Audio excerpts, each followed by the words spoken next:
Hi, everyone, and welcome back to the Nympho Life podcast. I'm your host, Polina, and today I'm here with Sage. Sage is the creative director and host of Sorority XX play parties and also the founder of Sensualis Mag. Welcome, Sage. Thank you It's very much great for having me. to have you here. Just one additional point, Sage is one of the most beautiful women I've ever seen, so I highly recommend everyone to check out the recording of this podcast, and this is not an understatement. And I'm a huge fan of everything Sage does in terms of her aesthetic as well. I think we have a really similar taste and view on things, which is very inspiring to find like-minded person. Sage, would you like to add something to how I introduced you already? Maybe about the work you do or where you are in the world right now? How's your day been today? So currently I'm on what I'm trying to call and think of as a retreat. I'm at Mm, home with my parents in the Cotswolds. But nice. recently I've been kind of all over the place, traveling quite a lot. I'm often based here in London or Monaco or LA. But yes, very relaxed at the moment. I've been enjoying the time to write and draw and relax. Great. Yeah, that's what I forgot to mention that Sage also is a writer. So Mm. that's where well-spokenness come from. Um, let's get right into this as we both share passion for the beautiful world of sexuality and eroticism. Can you please tell me how did you get into this? What was your journey into admiring it and doing the work to promote it to people and show the beauty of eroticism and sexuality? Yeah, so when I interviewed you, I was actually shocked at how similar our journeys into this space were. Um, Mhm. Funnily, I was going to talk about the birth of Venus, which I notice is behind you. Yes, And yes, there she the is, the pop beautiful pop in all pop-up her glory. version. Yes.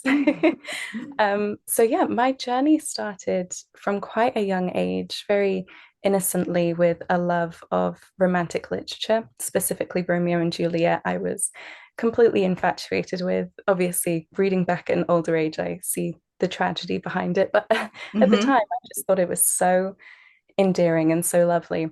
And that led into just a love of things like the moon and flowers and shells and anything very romantic that was symbolized in that book, which I then found was connected with Aphrodite. She symbolized all of those things. So I pursued an interest in classical studies and Greek mythology, Hmm. and that carried on into my studies at school and went into also an art love of classical art. So with Sandro Botticelli, The Birth of Venus. Yeah. And I had a huge phase of just loving the Pre-Raphaelites.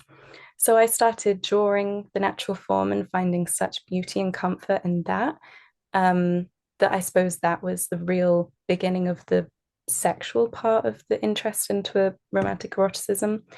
Hmm. I had a lot of backlash from an art teacher actually when drawing the female nude, and she literally slammed my book shut. She was very Oh my shocked God. that I'd explored into that, not at school, but in my book. And so it was Hmm. that closed off mindset that really, really shocked me from a person I thought was so open to art. To have not seen that as art was so shocking. Hmm. But I think, I've thought of many ways to answer this question. And what I've really understood at the core is that that kind of subliminally really changed things for me because I really wanted other people to see what I was seeing and see the beauty in it. And that's what I try and do now with Sensualis. You already mentioned that one of your inspirations was Botticelli, of course. Who are some other writers or artists you can name that you think contributed to your erotic intelligence, or basically how the beauty that you see that is in female body or the interaction between people, which is sexual or erotic? Who are your favorites that inspired you? I have many. I have I've had quite a few hyperfixations on certain books and certain artists, one of Hmm. which is John William Waterhouse, which is where I get my last name from. Okay. So there's a picture which has been my home screen for about 4 years now, which is the, sorry, I'll get it up. So an image by John William Waterhouse called Hylas and the Nymphs. Mm-hmm. Ah, Very, yeah, very yeah, I beautiful. know this It's one. so soft and so stunning and kind of now encapsulates all of the aesthetics I try and bring forward in Sensualis. So it has definitely been a huge influence for me. And the fact that that painting actually had to be removed from a museum in Manchester because so many parents complained that their children were being exposed to nudity. Oh my And God. again, in art, that closed off mindset, completely shocking, and I find very heartbreaking. So that image has been quite influential for me. Um, as for writers, my favorite novella ever is La Vita Nuova by Dante Alighieri. It's very simple. It's not a difficult read. It has no plot twists and whatnot. It's literally a a true collection of poetry about just this completely unattainable and unending love. And it's so Mm-hmm. beautiful and so flowery. So it's not for everyone, but I was obsessed with it. And that really aided my writing progression and love Mm-hmm. of poetry. Those I think are the two main influences. Of course, I think I've talked about this quite a lot, probably to you already, but Perfume by Patrick Suskind. Mm-hmm. Uh, Yeah. Not everyone loves because, yes, it's very dark. It has lots of um, troublesome topics for sure, but I enjoy seeing things through rose-tinted glasses. It does make the world more beautiful, and so I do take responsibility with that, but enjoy it. I did find that Yeah. book so incredibly beautiful, and the writing alone, Mm-hmm. amazing. You can write that romantically to excuse murder as a reader. Yeah. Genius.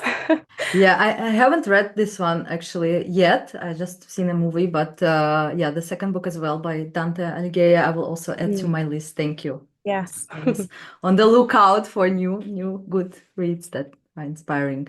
Please tell me about the concept behind Sensualis Mag and why did you choose this particular format, which is basically writing, but also I know that you are also a very visual person and Mm. you beautifully combine those two. So please. Thank you very much. That's exactly what I hope for, a combination of many different areas. So in my writing, I try and bring forward the same soft, comforting kind of language while trying to be a little bit rawer and a little bit contemporary. And that's exactly what I try and bring forward with visuals as well. And as for an overall experience for a consumer, on whether it's just on the Instagram or on the website, I want it to feel very safe and very comfortable. Um, well, it's not going to be shocking. You're not going to see anything that you think, wow, that's brand new. I simply want people to enjoy it. Um, and so I think I'll start feeding more contemporary aspects into it. Well, I really love vintage runways, and I think there's so Hmm. many shocking moments from there. I've already Yeah. touched on a Mugler dress, which is literally chiffon hanging from a model's nipple rings. So Yes, I remember things this like one. that, yes, I really do love. And so it's drip fed into the softer material so that it's very easy on the eyes and a soft, comforting space for someone who isn't used to strong exposure to sexuality. So I'm doing it this way so that it can be consumed by a larger amount of people. You don't have to be used to vulgarity and stuff to enjoy it. Hmm. So yeah, it's almost like gentle parenting. Yes. Do you have some male audience? Or I if think you I know how much? Because like I have an info life and I was surprised with I still am surprised with that I have 65% men and I would think that really, all my content yeah is ultra feminine, it's ultra yeah, female gaze. Of course I mostly post women, but because I think women in general are very aesthetically pleasing to look at. So uh-huh. I was surprised. Do you know I'm about very your surprised by audience? that. That I'm just like going to check my analytics actually because I don't know. I'd quite like to see who my followers are. Mhm. it's yeah, like some interesting insights there in the analytics. I'm 68% men. I had no idea. Crazy, right? That's very interesting because I do want my content to be enjoyed by everyone. It is very Hmm. feminine, and that's precisely if I use any adjective to describe the aesthetics, it would probably be feminine. Hmm. But I was actually thinking I should probably find a way to branch out to the male gaze, not the male gaze, but Well, men a order. little But see, more. So I'm you very don't need shocked. this I apparently because don't need to. yeah, I was thinking that really like the way the aesthetic that we bring is also unseen for men for the Yeah, in majority of the cases the mainstream even like kind of magazines, they are still portraying women in a very different way, absolutely. right? So it's also very Yeah. refreshing, I think, for men to see women from the female perspective and Well, I'm also actually very happy with sexuality. that. Yeah. Yes. Do you have, like, if we are talking about interviews, because you did an interview with me and it was great. I Mm. also was super, super happy to answer all your amazing questions. And I will also leave a link so people can go Thank and you. read it and discover Sensualis. Who would you say would be your three dream guests or people you would like to interview or feature in Sensualis Mag? Um, Dead or alive? Oh, both can be that, of Both. course, as well. Brilliant. That's a good That makes it so perspective much to think easier. about. Okay, okay. Tell me. Because there are many, like photographers and models and stuff that I'd love to interview. But if you're talking about like hugely influential people that would be like absolute dream, they're all dead. Okay. So I'd Or you say haven't met yet, maybe also. yes, or that, yes. Yeah, oh yeah, there are definitely people I want to cover, like Marie Savage. I'd absolutely love Hmm. to work with. I think her Same. aesthetic vision is so on point, so beautiful. She was actually a huge part in the mood board stage of Sensualis.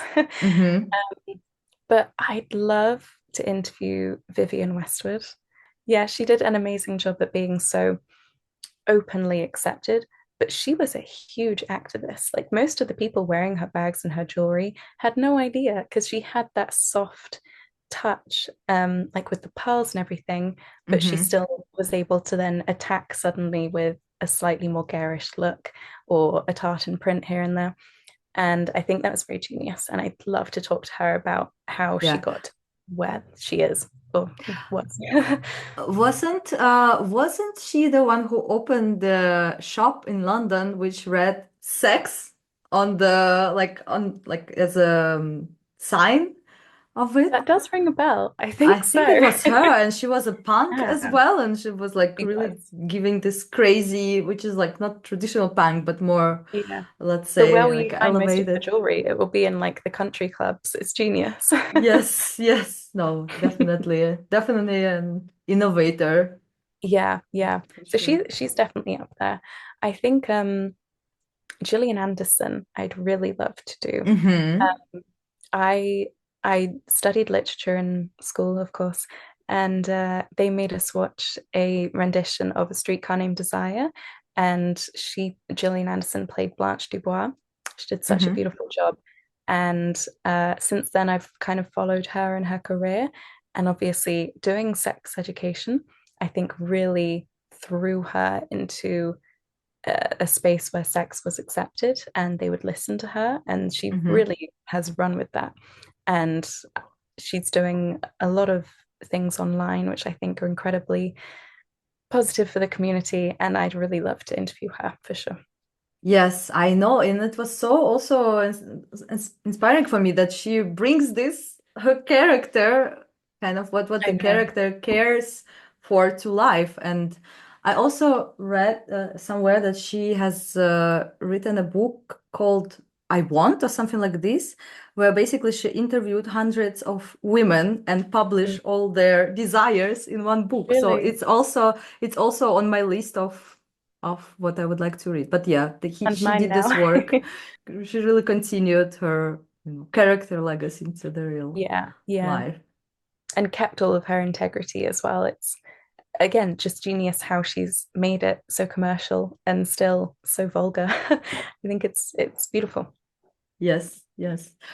Tell me, in general, speaking of the your ambition for the future of Sensualis, or what kind of legacy would you like to leave with it, or if you have some plan where you would like it to transition or grow or evolve in the future. That's still something I'm actually trying to work out. I'm kind of rolling with it at the moment. Yeah. It keeps evolving. Every step that I've made has changed my future plans. Um, I initially started it to host events. That was the only reason I came up with a name in the first place, was to put a name to the few events that I'd hosted myself. Um, and then I decided I don't have a stable enough location to be hosting my own events and take on that responsibility. But I still really wanted to share the message of like beautiful sexual experiences. So I just started Mhm. basically promoting spaces that were already doing that.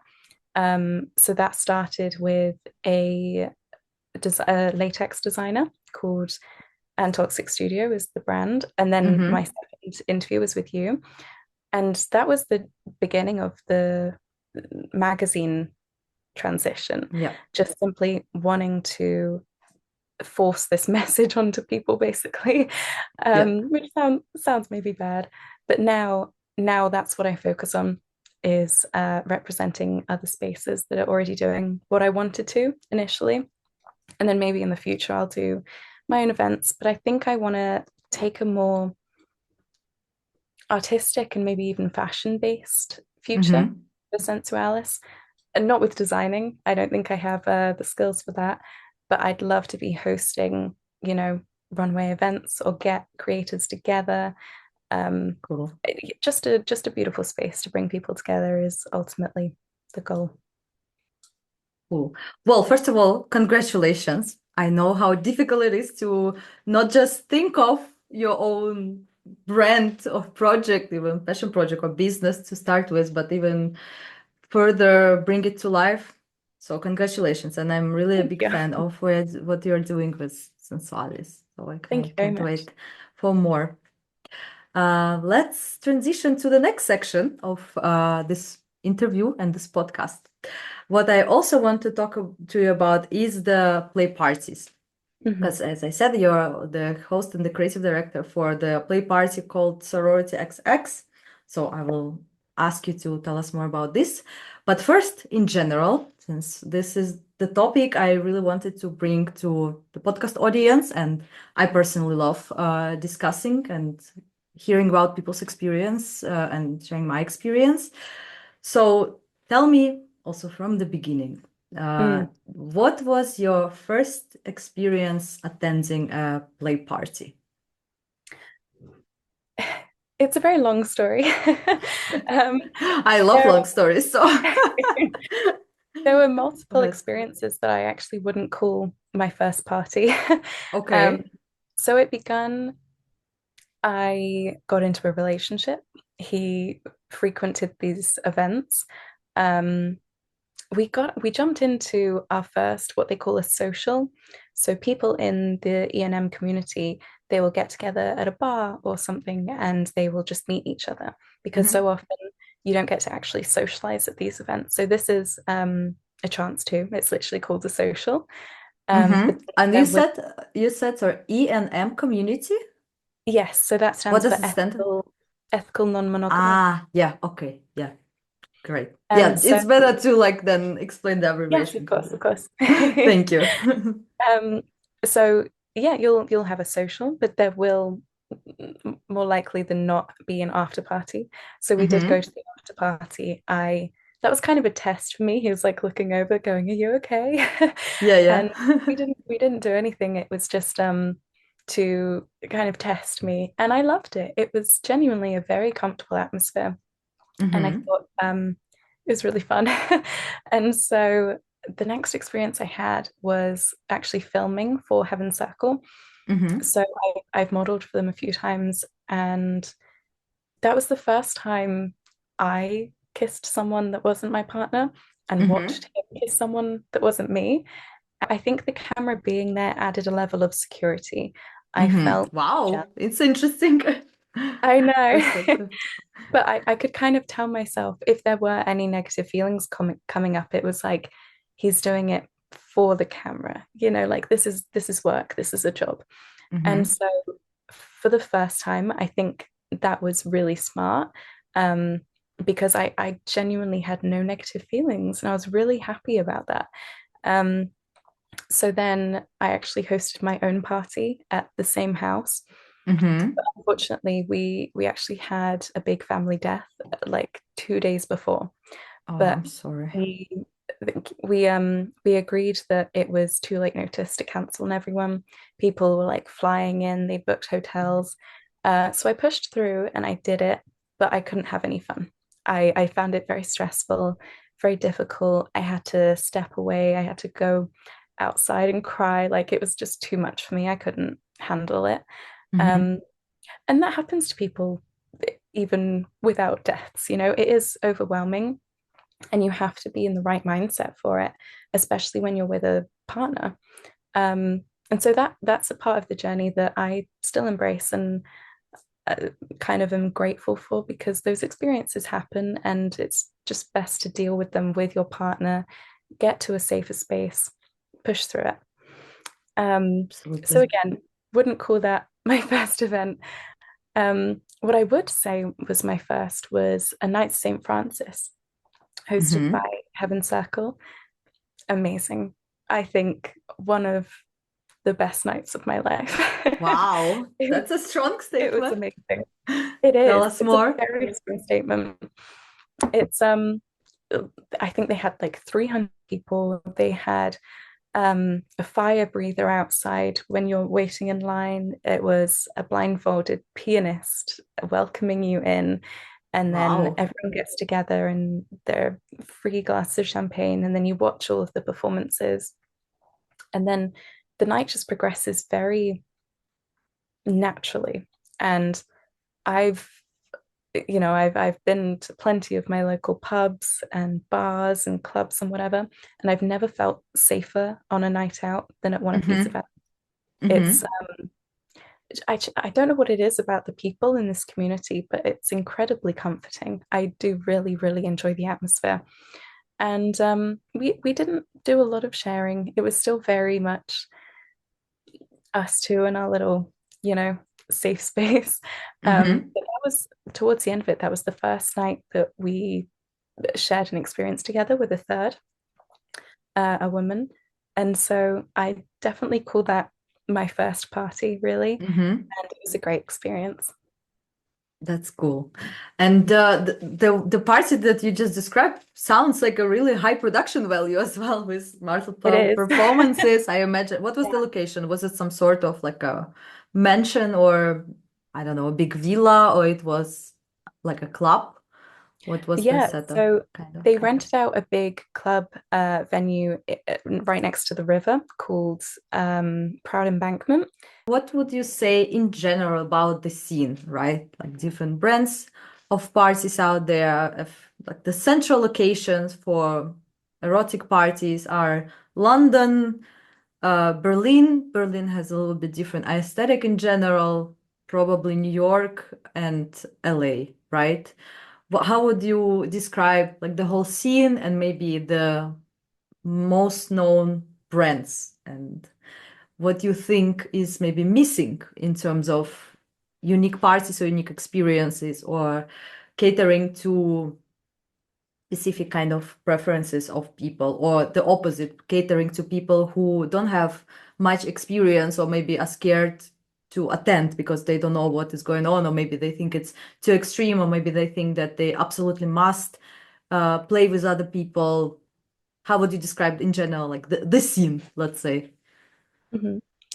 It's incredibly, I'd say sparse. I would Hmm. there are many, many events in the industry, especially in London. I only really know about the ones in London. I know there are quite a few parties in New York, but America as a whole different game. They do things very, very differently there. Mm-hmm. For I'd say Europe, the main ones you're looking at will be Torch Garden, Killing Mm-hmm. Kittens, Club Verboten, and Skirt Club, I think, Mm-hmm. um, and Heaven Circle, of course. Everything I feel I it's I think difficult to explain. Torture Garden is very queer based. It's very extravagant and incredibly flamboyant. And I think it Mm-hmm. really puts people off because it's a very specific um aesthetic. And if that's the aesthetic you enjoy, it's beautiful. I went, I had a great time. But I didn't feel sexy. Like Mm-hmm. we went to the playroom and I was like, people are fucking in here. For me, it was like a clubbing experience, you know? I was like, were Yeah. people having sex? Um, and I've only been to Torch Garden and Heaven Circle. So Mm-hmm. that's as much as I can say on personal experience in other events. But Heaven Circle, I think, really encapsulates the sensuality behind play parties really, really well. Whereas I think other brands do focus more on the party side. Um, Mm-hmm. so most play parties will not end in a massive free-for-all orgy. Most of them, the main area is still people partying, and then there's like rooms where Mm-hmm. people are Mm-hmm. enjoying themselves. Kind of Heaven's like dark rooms, right? Or like exactly, yeah. corners. Yeah. It makes it feel secretive and like you shouldn't be doing it.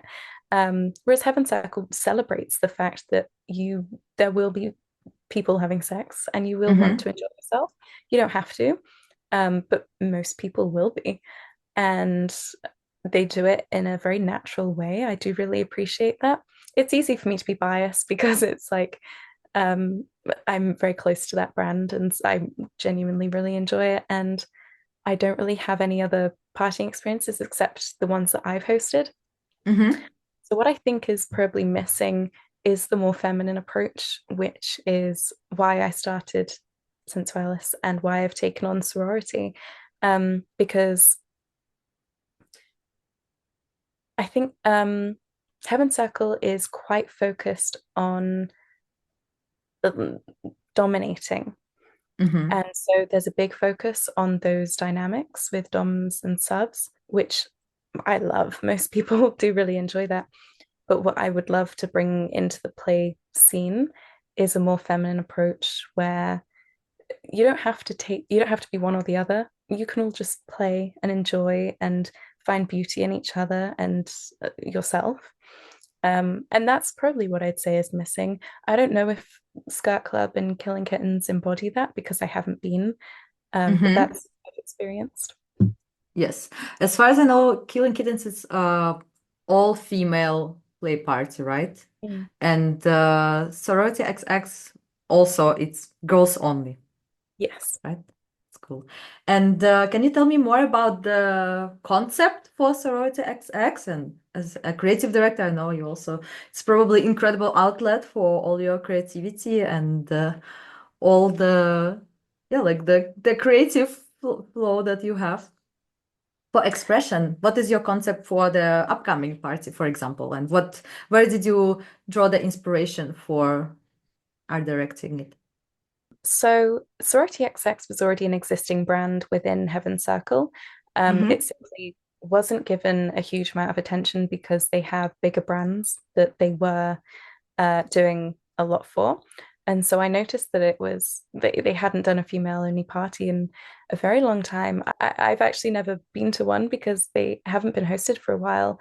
They also have a bi night and a men's only evening. And so when I noticed the lack of direction, I asked if I could take it. And Yeah. the owners really enjoyed the aesthetics I'd created with Sensualis, and so they trusted me to thrive in a female only space, and I thought Mm-hmm. I'd really enjoy it. And so they kind of just trusted me. And my first event is on the 27th of September. So I do really hope that goes well because I'd love to branch it out to places like Paris and Berlin and LA and New York, my first thoughts with artistic approach was Bella Ballerina. I need to get Bella Ballerina It's because great. her aesthetics and flow and energy is so beautiful and so feminine. The second that I knew I was doing all female parties, I called her. What you can expect from the evening is a ballerina and pearls and lace, and it's just going to be incredibly feminine and comforting, I think, but very sexy. That's beautiful. Do you also invite guests to kind of match the aesthetic in terms of the dress code or like some accessories or lingerie? Yeah. So Night St. Francis is exclusively black lingerie. And Mm-hmm. so that kind of belongs to that. And so we're not allowing any black lingerie to this event. The color scheme used to exclusively be white, but I know personally that's not a color I really feel very beautiful in. And so Mm-hmm. my focus for the evening is for people to feel beautiful and confident. I don't want anyone worrying about what they look like that evening. And so I did open up the color scheme to soft pastels and gold and white. And so I think I might be a little overdressed because I have this whole vision of I want to do the like pearls stuck to your eyeliner, and I want to have like body shimmer on and big lace stockings and everything. Um, Beautiful. but that is my vision for it. I love wearing corsets. I had a huge stage in my life of dressing very vintage, and Mhm. so I think I'll probably be wearing a corset that evening as well. But yes, that is something we encourage the guests to do as well. I've kind of opened it up and said, be extravagant, be beautiful, but don't push yourself out of your comfort zone. I want you to feel beautiful. Yeah. Wow, I would love to be there. I It know. I'd sounds love to so have you beautiful. there. I know. I will be I will Fly be in over. I will be in the US, so it's too Uh, far. But for the next one, I would love to join. It's really, I mean, I know your taste and I would love to be part of it. Another question I have, which always made me curious. How do you find venue or location? I understand that sometimes it can be like a private house or mansion. This is, I guess, a little bit more like a little bit easier to pull off in terms of that there, for example, beds or couches for people to play on. How about doing it like at a club, or how do you approach location and also communicating to the owners of the location that this is the event we are going to host? Don't worry, it will be all safe. We are, responsible for the people that are coming in. So tell me about this aspect of organization of this kind of events, please.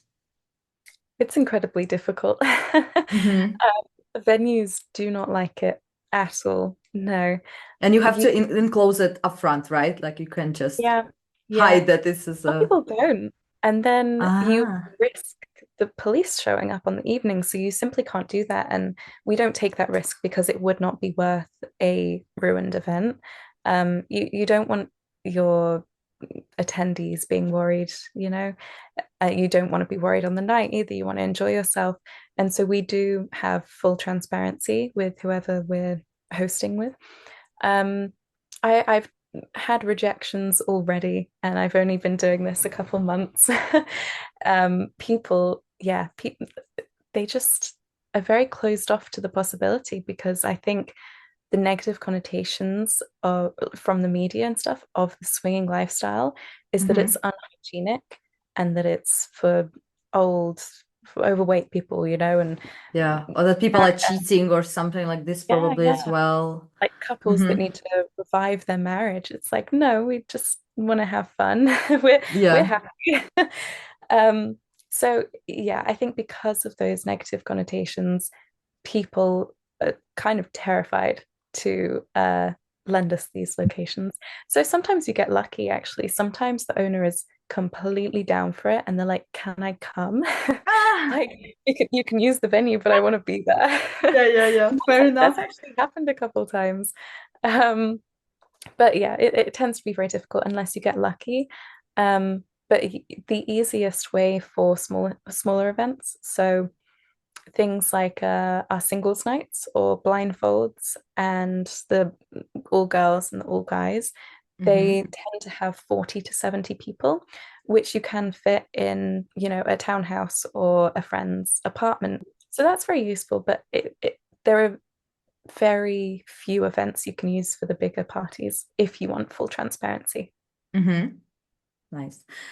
What kind of price are we talking about in terms of the ticket? Obviously, it's also different from brand to brand, right? From location to location. But what would you say is the range for the parties in Europe, for example? Mhm. Um, my event is £49 a ticket. And so that's competitive to a lot of people, but Hmm. compared to others, it may be expensive. I'd say we fit on the lower end. Um, but for some people, that is still expensive for a night out. So I don't really know. But we're £49 for this event. Yeah. The I larger think event, it's super friendly price. yeah, that's Yes. good. We want it to be friendly. We want it to be accessible. Otherwise, why make it too expensive so that people won't come? It's Hmm. very counterintuitive. For our bigger events, I think couples tickets are 200. And that's very big production. You get a free drink on arrival and see all the performances and everything. It's definitely worth it for sure. Yeah. My partner and I got approved for a Sanctum party, which I heard a lot of. I think it was one of the most famous ones, I would say, in terms Mhm. of how much PR they were doing and all the kind of talk around it. And I don't know what was the ticket back in the time when they were just kind of growing, but now it was 2K US dollars Wow. for a couple, for like starting price. I Oh think my God. 500 for a single lady, 2,000 for a couple. And if you're a man, and because they also have like all the, this heavy screening process, if you want to avoid it, and it mostly aimed at men, it's like 12,000 US dollars to just, come to any event. That's So that. these are the these are the Well, prices. I'd say we're pretty competitive then. So yeah, the prices you named are much more, let's say, affordable and friendly. Our kind of customer base, we price it that low very deliberately. We don't want to price out our customers, and so Hmm. the position that we're in, it means that we do get a huge range of people that come. So it's not an event for the high class where it does tend to be older men and then women that they've invited to come with them and paid help often. So our price range means that we get honest, we get lawyers and teachers and nurses and, bankers and a whole range of people that tend to be in their mid 20s to late 30s. So our price range and leaving it that way means that we get a good group of people. That's great. That's great. Because I think this is also so important at the parties that you have like really that you're coming and you see people in, for example, your age range, if you're interested in Yeah. that, right? Or people that who are, Hmm. yeah, like you. All right. And the last question, but very important one, and it's actually twofold.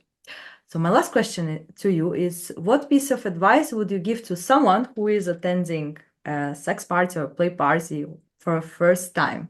And first part of the question is if someone is attending it alone, like as a single and by herself or by himself. And the second part of the question, what if it's a couple, so two partners who are in relationships, attending it for the first time together? So as a single, it can be very difficult to integrate seamlessly because there are so many different couple dynamics that you have to navigate. And that can be very daunting and quite intimidating. And it can be easy to get wrong as well, but that is also very accepted.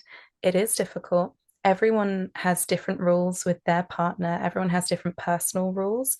So to go to these events, you do have to have a strong knowledge on social cues and, of Mm-hmm. course, consent.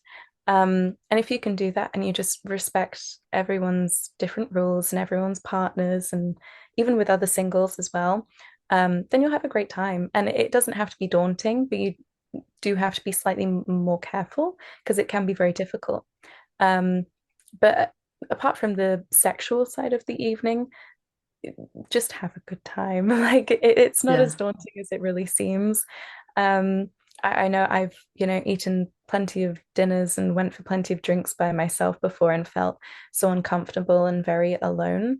But at these events, you have a whole section of the evening where everyone's getting to know each other. It's very easy to spark up conversation. Everyone has a great story to tell. And then Mm-hmm. it's a bonding experience to watch all of these performances together. It's my favorite part of the evening. And it's very comfortable. So don't go in afraid, but do obviously be cautious and have a good head on your shoulders when navigating the uh, couples. Mm-hmm. Mm-hmm. And if you come as a couple, like what do you think should happen before and during and after the Mhm. party in terms of conversation? Mhm. Very important. Yes. So if this is your first time at any event with a partner, have a really long conversation before regarding boundaries. And if you feel uncomfortable to have that conversation, then don't go. Mm-hmm. Boundaries are the most important thing, and I can't preface it enough. Um, this is supposed to be a bonding experience. It's supposed to be a beautiful, a shared experience with your partner. And so it has to be done with lots of trust and lots of connection. So have the conversation beforehand, maybe go out for dinner, drinks, talk about what you're excited to do, what you'd like to explore, what your hard boundaries are, what your open boundaries are, because these things can change in the evening as well.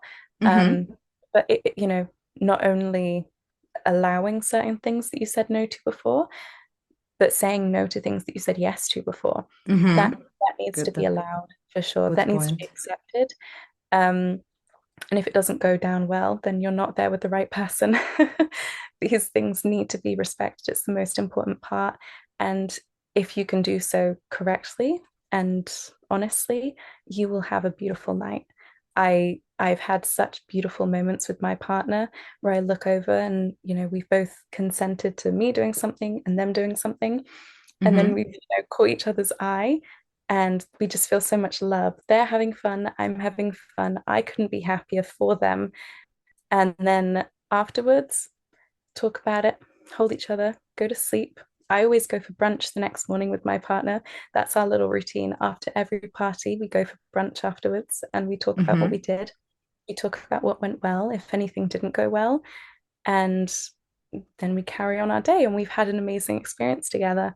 So it should be a very positive experience. But yeah, boundaries, incredibly important. Absolutely.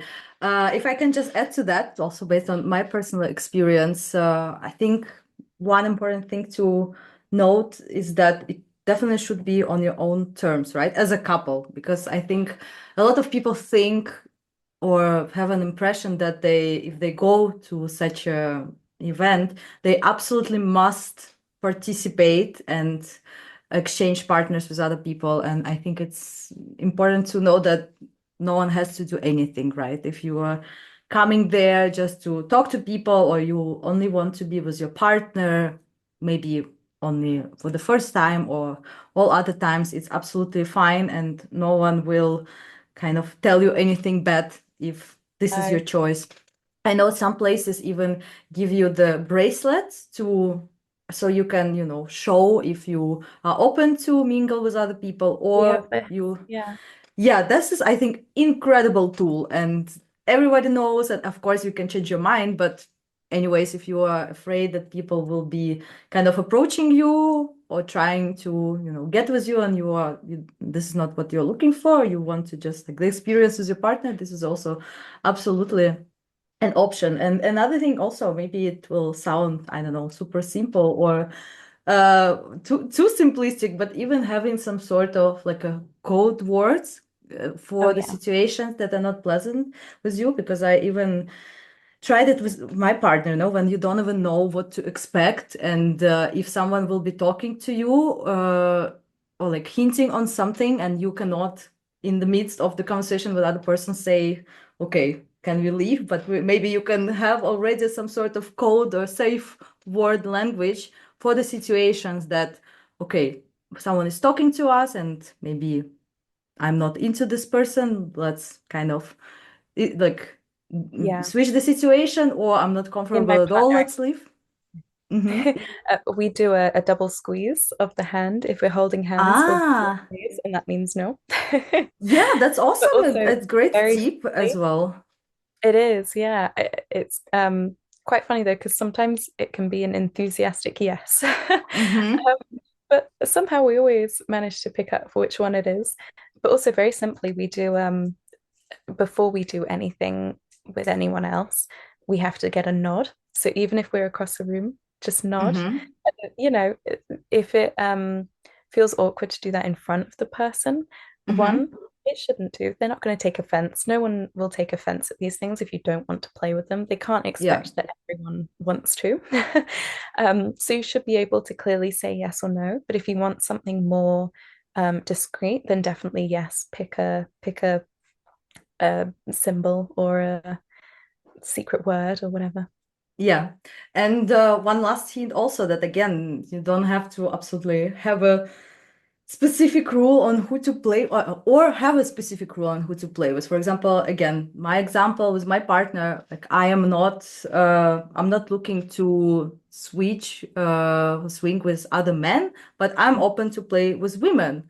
But I am maybe not ready to see him playing, in a like more explicit way, right?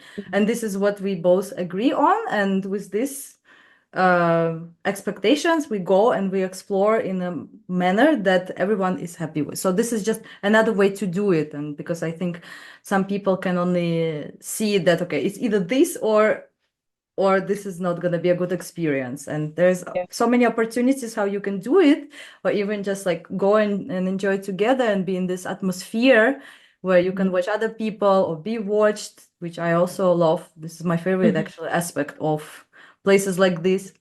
So I guess we can agree on the advice to couples or to singles to definitely experience it at least once in Yeah. their life. And don't let anyone tell you what speed you should be going either, because I very much advocate I very much tell people, go as slow as you need, but some people might not need to go slow. You can jump straight in and that's fine too, just as long as it's comfortable. Yes, for sure. And of course, consent is the most important. And that's why, as you said in the beginning, this is the safest you ever felt, because no one, like people in this community, understand the importance of consent. And Absolutely. no means no, and explicit consent, verbal, and checking in if the other person is into Yeah. something. Our wristbands, that's why they're so incredibly useful, because the wristbands that we use are actually consent bands. So it's not Mm-hmm. I'm looking to play with men, I'm looking to play with women. It's red means I need verbal consent. So, don't touch me before I agree. Mm-hmm. And then blue is non-verbal consent. So enthusiastic touching, it progressively enthusiastic. So if I touch your leg and then you touch mine, and then I touch your arm, then you touch mine, simple social cues that you can carry on. Mm-hmm. If they move away, you stop. And people at these parties, luckily, are smart enough that they do very well with those bands. I think that's the most commonly used band. It's the one I wear. Mm-hmm. And then green, take me. Ah, Anytime, that's anywhere. great. That's And great. we call them the green bands. And we always say, at a party, it's great to have a few green bands. They really get the party started. But it, Ah, it does tend to be men that wear those.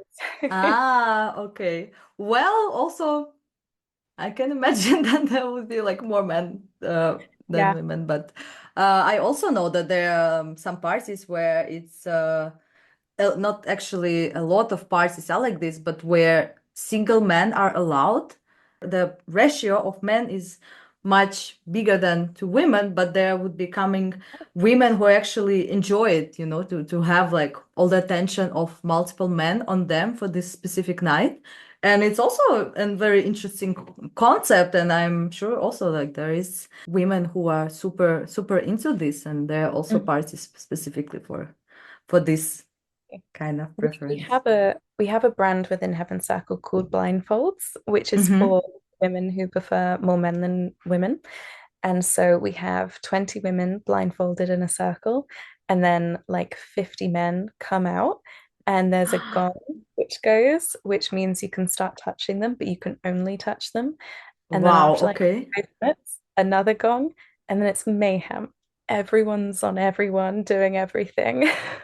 Oh my Um, God, so that's that's a crazy crazy. night. And Yeah. and women stay blindfolded during the whole act, or they are free to take off the I'm free to blindfold. take it off. Yeah, but I think that's what really appeals to those women is that they like the fact that they can just feel how many hands are on them. They can't see. Yes, yes, that's crazy. I can imagine that it's basically having this like extreme level of being desired, like the Yeah, energy, and especially I love everything that's connecting to being like blindfolded or restrained because all your senses are enhanced yeah, dramatically. So the suspense, I can't even yeah. imagine. Yeah, That's yeah. really I cool. haven't been yet. I want to. I would love to see it, just like, to like watch it from somewhere. Like it's Yeah. like how everything goes down. But oof, this is cool. Crazy. All right, so let's wrap this beautiful conversation up and keep this vibe that we already are having Mhm. with like crazy possibilities of everything. I would like to ask you some fun questions. Mhm. First one, what is your or what is on your sexual bucket list? If you can tell me some things, or your fantasy, let's say. Yeah. Um, that was the other one that I would like really took some time thinking on. I've ticked a lot of them off. Yeah, that's good. Um, Great. I That's what think we're here for. I think Shibari is something I'd really love to delve deeper into because I adore it. Being tied, I truly love. I had a great experience a couple weeks ago in Cannes being tied, and I've basically seen it. Yeah. my top was really boring, and I went to the shibari artist and I was like, "Can you make me a more interesting top?" And he did. And then I came back later in the evening. I said, "Can you add more to it?" So he tied my arms together. He tied my hair up with it and then attached it to my arm. It was beautiful. And Wow. it ironically felt so freeing and so empowering. So that really made me realize that shibari and modeling is something I'd really, really love to explore further into, That's nice. especially actually suspension. That's definitely on Mhm. my list. I'd love to experience that. I think you are a perfect Marie Savage muse. Yeah. Oh, I love that Yes, comment. for sure, for sure. And That's the I best mean, compliment.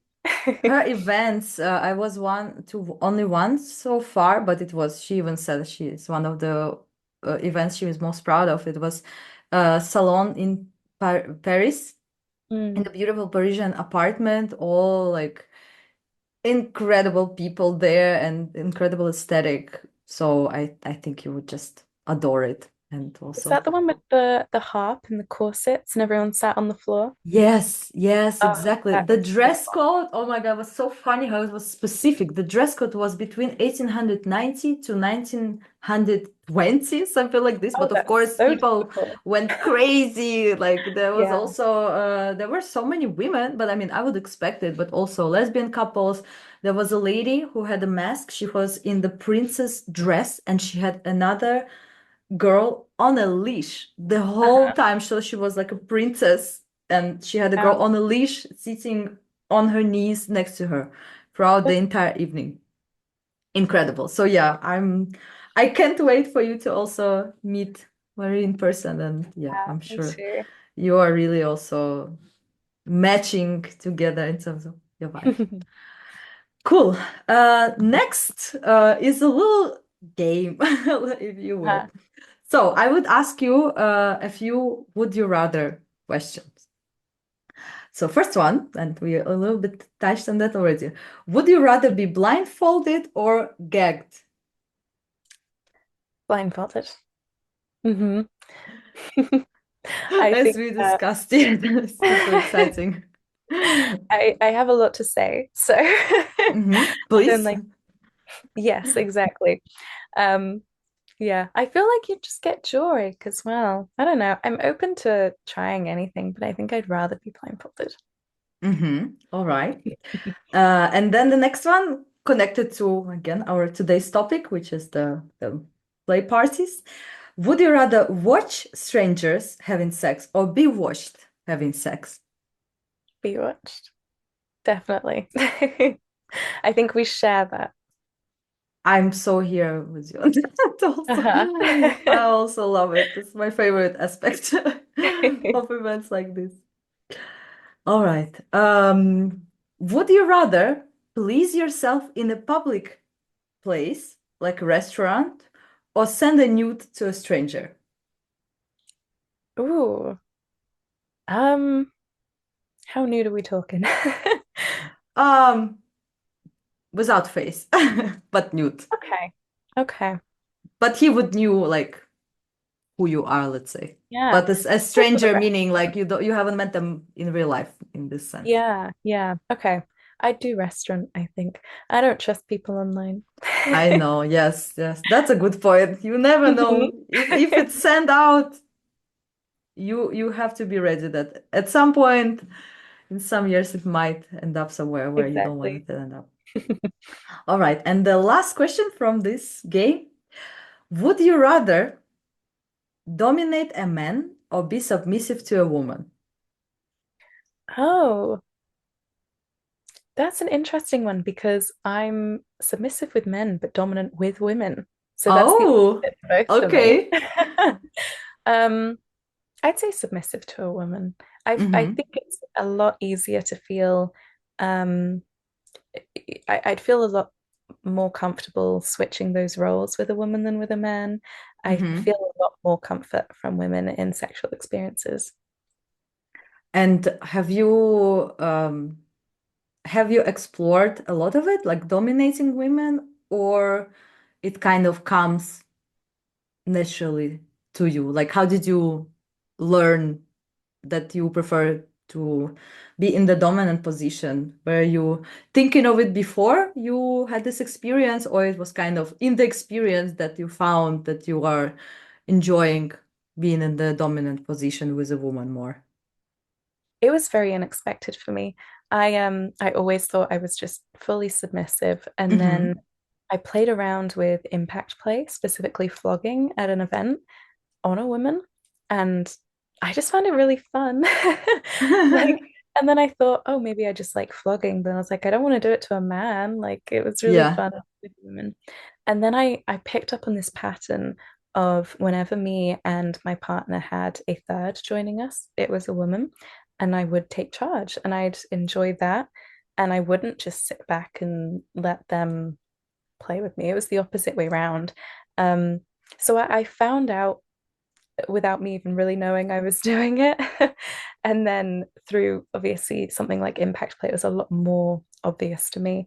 And so now whenever I'm at a party and I have a bit of a crush on a woman, I'm like, oh, I really like flogging women. And they always ask me to. Ah, that's nice. Yeah, so it's something that's progressed. And what are some other ways, for example, you enjoy dominating? Because like impact play is one way. Do you like giving orders, for example, or telling the other person like what to do in the moment, or some other things like tying someone up, or you explore some other way I of dominating? I'm trying to think. I haven't explored being the tire in Shibari yet, but I think if I did give it a go, I'd love it and I would want to do it to women. Hmm. Um, I'm not very verbal, but that's more of a anxiety standpoint. I don't have the confidence to, which is why which is why being any form of dominant really shocked me because Mm-hmm. I'm a very anxious person. I'm a very quiet person. But maybe in a couple of years down the line, with more confidence under my belt, I might be um, the giving orders type. Yeah. And I cannot wait to hear those stories. Uh-huh. Your journey as a I'll in FaceTime you. I'll tell you all domination. about Yes, please. it. Yes, please. Maybe you'll make I'm me dominant. waiting. I'm waiting for an article on Sensualis on this. Absolutely. Sage, thank you so much. It was the loveliest conversation. I learned so much from you, and I am so in support of all your projects. And I'm very excited to see what you do with Sensualis and all your other endeavors. Can you please tell our listeners how they can find you online? And of course, I will also leave all the links below, but Yes. just vocalize it. Absolutely. So, personally, you can find me on Instagram as Sage Waterhouse and sensualis.mag on Instagram, or my digital magazine URL is sensualis.org. Thank you. And just to remind our listeners, please also stay in touch with Nympholife. I just relaunched the website, which is now the Erotic Intelligence Hub. I'm very excited to build it into a go-to knowledge source for everyone to learn about eroticism and sexuality and artists and creators and venues, brands in the sexuality field. So it's nympholife.com. And also on Instagram, it's nympho.life. Thank you and stay tuned. Thank you, Sage, and I'm super Thank you so excited much, Polina. to publish this and Me share too. That was so with the lovely. Thank you so audience. much. Thank you.